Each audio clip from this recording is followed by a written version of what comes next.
Сәлем достар, бүгін біз сіздермен медовый тортын жасаймыз. Оңай, жеңіл, әрі тез, дәмі өте керемет болып піседі.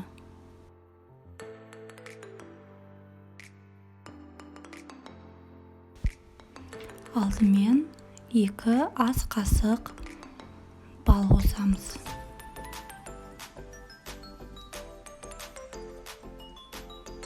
150 грамм қант қосамыз. Газдың астын баяу қосып қоямыз.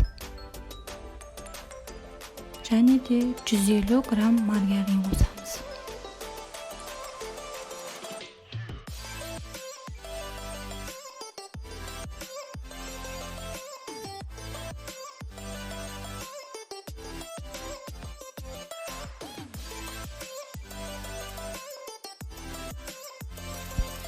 Жақсылап ерігенше араластырамыз.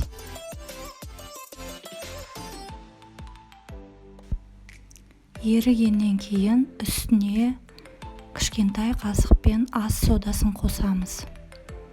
Оны жақсылап араластырамыз. Беті осындай аппақ болғанша араластырамыз.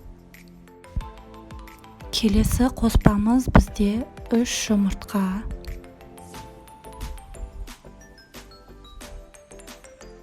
Оның үстіне шым-шым тұз саламыз. Жаңағы жұмыртқаларымызды жақсылап араластырамыз.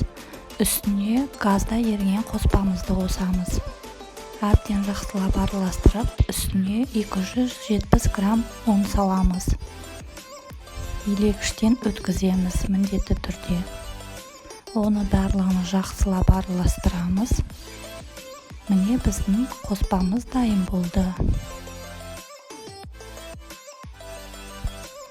Осы медовый торттың қоспасын 2-ге бөліп, осылай духовкамызға дұрыстап осылай төртбұрыш қып жаямыз.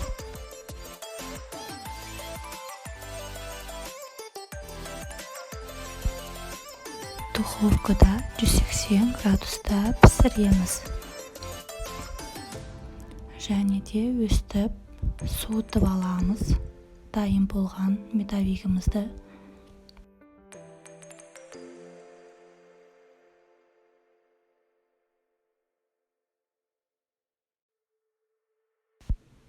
Суығаннан кейін шеттерін осылай түп-түзу қып кесіп аламыз.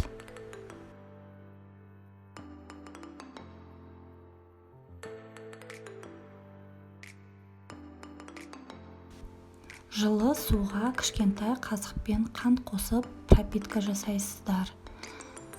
Содан кейін сгущенканы жағып, арасына өздеріңіз білесіздер, мүмкін сметана жақсаңыздар болады. Қоспасын әркім өзі біледі. Соң шетінде қалған қалдықтарын осылай үгітіп аламыз.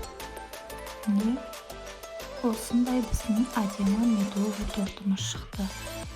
Міндетті түрде жасап көріңіздер. Дәмі өте керемет, жұмсақ болып піседі.